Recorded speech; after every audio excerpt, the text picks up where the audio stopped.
Bueno, es amplio el tema previsional, ¿no? ¿En qué nos vamos a centrar hoy? Y ya llevamos mucho tiempo hablando, así que sí. Imagínate si no es algo.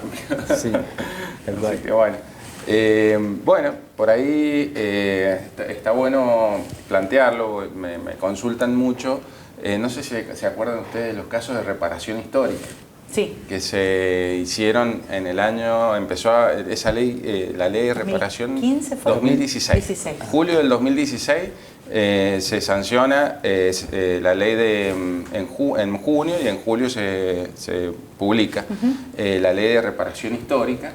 Esa ley, la verdad que estuvo muy buena. ¿Qué es lo que hacía esa ley? ¿Cuál era el objetivo? Recomponer el haber de los jubilados. O sea, es la única ley que ha existido de recomposición de haberes por fuera de las leyes de movilidad. Entonces fue un hito como muy importante, mucha gente accedió a la reparación histórica y bueno, tuvo sus efectos positivos en aquel momento. ¿Qué contemplaba esa ley? Dos cosas. Vos firmabas, o sea, la ley decía que había que firmar un convenio con el ANSES, o sea, con el Estado Nacional, en donde vos recomponías dos cosas que siempre se reclaman en los juicios de reajuste. El haber inicial y la movilidad, la redeterminación del haber inicial y la posterior movilidad.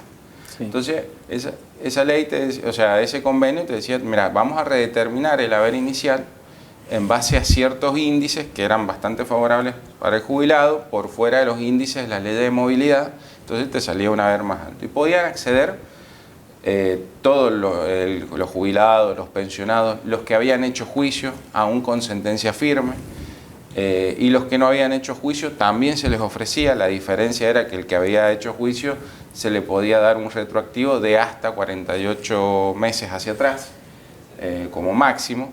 O sea que si habías hecho un proceso judicial o tenías sentencia firme y accedías a reparación histórica, se podía acceder y te pagaban un retroactivo. Los que no habían hecho juicio y les aparecía la oferta de reparación histórica, podían acceder sin retroactivo. Bueno, todo eso devengó en muchos jubilados de aquel momento, estamos hablando de julio del 2016, que accedieron a la oferta y aceptaron la reparación histórica.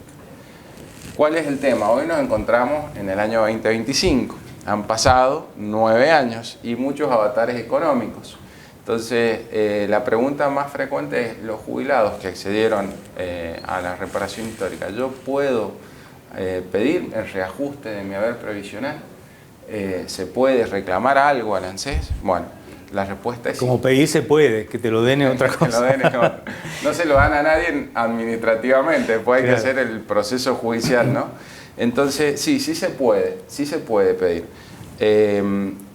Quiero ser claro, vos cuando reclamás un reajuste sin reparación histórica, vos reclamás la redeterminación del haber inicial, que es la de redeterminación de la PBU, la PC y la PAP, que son los tres elementos que componen el haber previsional. La prestación básica universal, PBU, PC es la prestación compensatoria y PAP es la prestación adicional por permanencia. Ese es el haber inicial.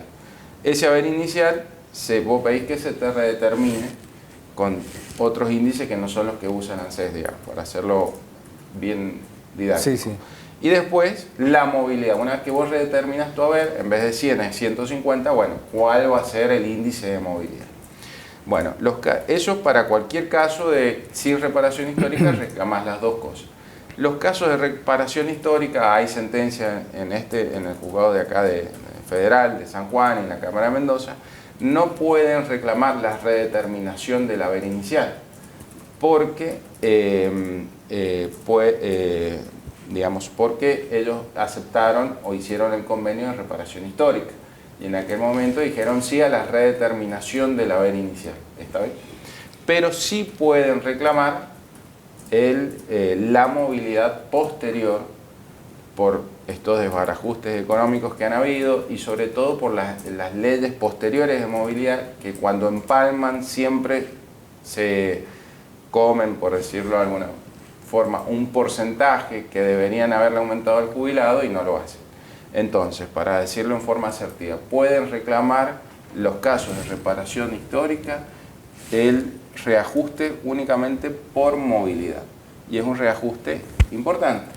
¿Por qué? Porque vos tenés, estos casos son generalmente de julio del 2016 y vos tenés desde esa fecha, el 2025, un montón de cosas o de hechos que han pasado en cuanto a movilidad que pueden reclamar el reajuste. Y vamos a los casos concretos. Cuando se sanciona en aquel momento estaba vigente la ley 26417 de movilidad.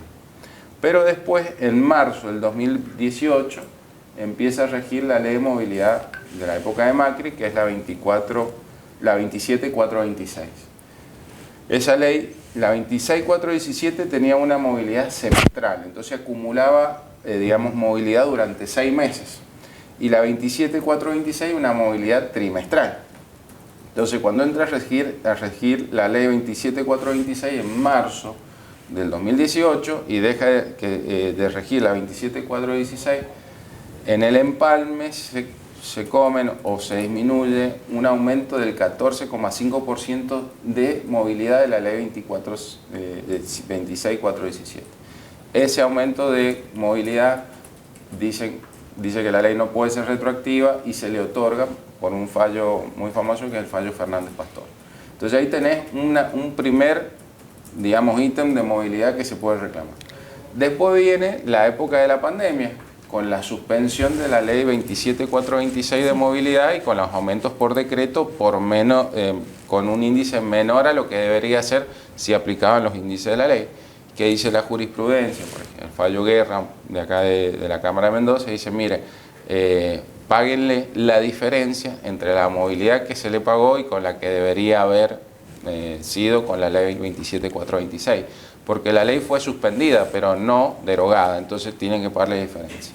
Y después, el otro tema es el fallo, que ya hemos hablado varias veces, porque está muy resonante, el fallo Cortés Leonardo Evaristo, que declara inconstitucional la ley 27609, que empezó a regir en la época de Alberto Fernández, en marzo del 2021, que dice que en esa ley de movilidad es regresiva, porque realmente los perjudicaba a la movilidad de los jubilados, y le dicen apliquen el índice IPC de movilidad que decretó Milei, el presidente Milei, en julio del 24, eso va a regir desde abril del 24 en realidad, y bueno, ese combo de movilidad hace que hoy la redeterminación por movilidad de los casos de reparación histórica sea realmente, digamos, muy favorable al jubilado.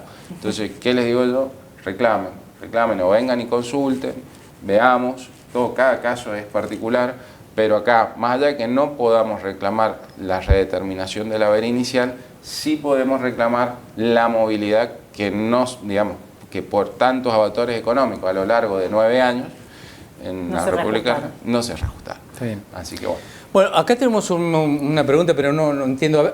Justo había agregado algo, pero no sé. No. Buen día, Gustavo. Se le preguntaría al doctor Pablo Matar si hay oficinas el día sábado. Sé que salen a los departamentos, si me averigua, gracias. No sé si habla de ANSES o de...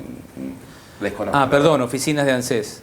Si hay oficinas de ANSES el día sábado, no creo que estén abiertas las oficinas de ANSES el sábado. La verdad que, creo que no. Sinceramente, y si salen a los departamentos, creo que es cuando hay... No sé en la actualidad, pero en otras oportunidades sí alguna vez se realizaba trabajo interno de actualización, no de atención al público. No de atención al público. ¿Y de salir a los departamentos? Los operativos siempre que se han hecho, esos que se han hecho, yo he tenido conocimiento, se han hecho en el día de semana. El día de semana, sí, por ahí se hacen operativos extra. Que pero se va al departamento, claro, pero no los sábados. No, bueno. Y generalmente es con turno. Claro. Uno tiene que pedir un turno, te asignan una fecha y vos vas al turno.